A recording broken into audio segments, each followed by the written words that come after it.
How's the wrong question? Ask why. And with why type answers, give yourselves permission to create your own solutions. You can do it. You don't have to call someone. You don't have to reference it. You can figure this out. You can. Other people did. You can as well. There's no prescription for employee performance. Absolutely none. The best solutions come from organic responses to local problems. The best solutions come from organic responses to local problems. Does that make sense? No prescription. Don't rely on this. You can do this yourself. All right, so let me talk about behavior really quickly. So behavior, when it hits your radar screen, and you know, you're busy, aren't you? You guys are very busy. You're drinking from a fire hose out there, everything's going by you, and then all of a sudden, boom, some behavior gets on my radar screen. When does someone's behavior usually get on your radar screen? When it's bad, when it doesn't meet expectations, when it's not good. Everything's okay as long as it's fine, and then boom, you do something that I did not expect you to do. And think about this the next time it happens. You immediately search for an explanation for why that behavior occurred. You're automatically in that mode. And I'm going to tell you that the behavior you observed will always be a combination of something about that person, something about you, the thing that explains that behavior, and something outside of you, something that you do not control. Those things work together to explain the behavior that we observe. And it's really important, the explanation that you come to. Was it something about you, or was it something outside of you? That explanation is so important because it drives, again, the thing that you control the most, your own behavior. When I observe your behavior and it wasn't what I expected, if I reach the conclusion that it was something about you, I will behave towards you in a certain way. And you'll know I'm blaming you, right? But if I reach the conclusion that it was something outside of you, will I behave towards you in a different way? I'll take a different posture towards you, and when I take a different posture towards you, you will take a different posture toward me, right? So this is critical. Your explanations as managers are critical because they drive your subsequent behavior. So let's look at some of these factors here.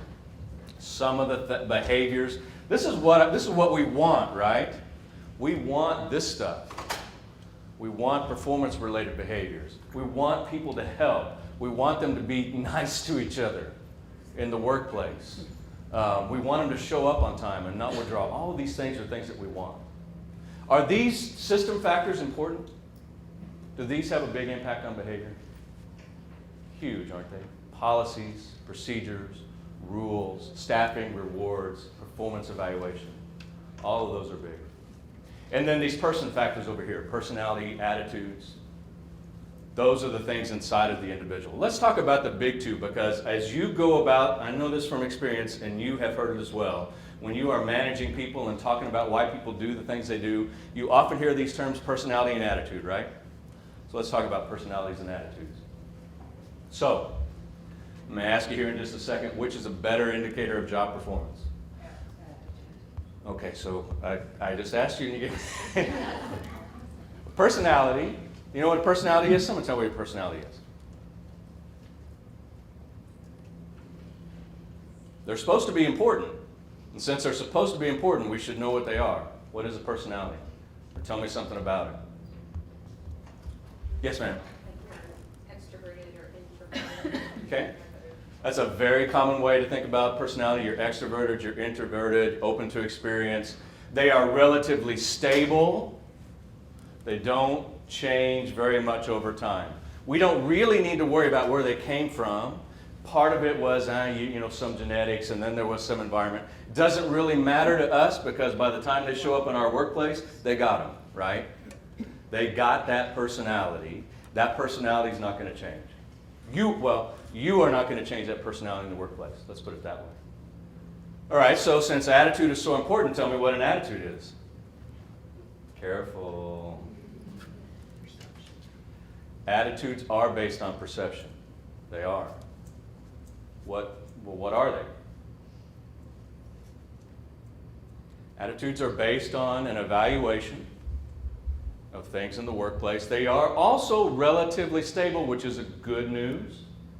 They are relatively stable. They don't blow in the wind like moods and emotions, which are more temporal. Attitudes are relatively stable, and they are subject to change. And which is a better predictor of performance? Overwhelming. Absolutely overwhelming. Looking at decades of research, attitudes, and some specific attitudes are really good predictors of job performance. And again, this is good news. This is an extra slide in here, but I want you to get this. Employees come to us with these personalities. We can't change them. They come into the organization with those personalities. We can't change them. I'm going to talk later. You don't hire for attitude. You hire for personality. The attitudes are based upon what they see at work, what they think about you, what they think about their perception of the policy, their perception of whatever it might be. Those attitudes form when they come into your house. And so we have a lot of control over it. This is great news, I would tell you, that attitudes are driving performance-related behaviors. Because we can go to work to change people's attitudes. And we should, but the question is, where's the lever? How do we change people's attitudes? Do you ever wonder that? Where's the lever to change people's attitudes? We know that it's critical. We know that it's critical. Where's the lever? Where's the most, if you're going to get up out of your chair and take action, where's the most powerful lever? It's in the things, I believe that. It's in the things that you control and the posture that you take. Where are you going to make changes to try to change people's attitudes? Is in the system. The place where you make the changes to change people's attitudes is in the organizational system. Policies, rules, procedures, schedules, rewards, evaluation systems, right? That is what people look at and evaluate and think, right? That's the thing they're evaluating. Supervision, how you do supervision, all of those things. And that's good news because we can change all of that. What I don't want you to do is think that it is just your job as the hero manager to do that. It is your responsibility to ensure that it gets changed, but the way that you do it makes a difference. Someone over here talked about engaging in a process, or somewhere that came up, and that's very important, that you convey the message that, hey, look, we want to make this a better place, and to make this a better place, that's our job, not my job. I'm willing to do it, but you got to be willing too. So let's work together. Let us partner with each other and both assume full responsibility for our roles, and let's talk about things that we can do. There are some unique things you can do in your role that the employee cannot do. In your role as a leader, manager, you can initiate these conversations. You can take them to people higher up. You might be able to make some decisions. And there are unique things that the employee can do in her role that you cannot do. Because she touches the process on a daily basis, she will always know it better than you. Always. Because she's in the trenches. Does that make sense? So you guys got to be working together to improve these processes and systems, and I promise you that when you will, you'll see changes in behavior. You can't just dictate this. You can't write a policy for it. It's messy, messy work.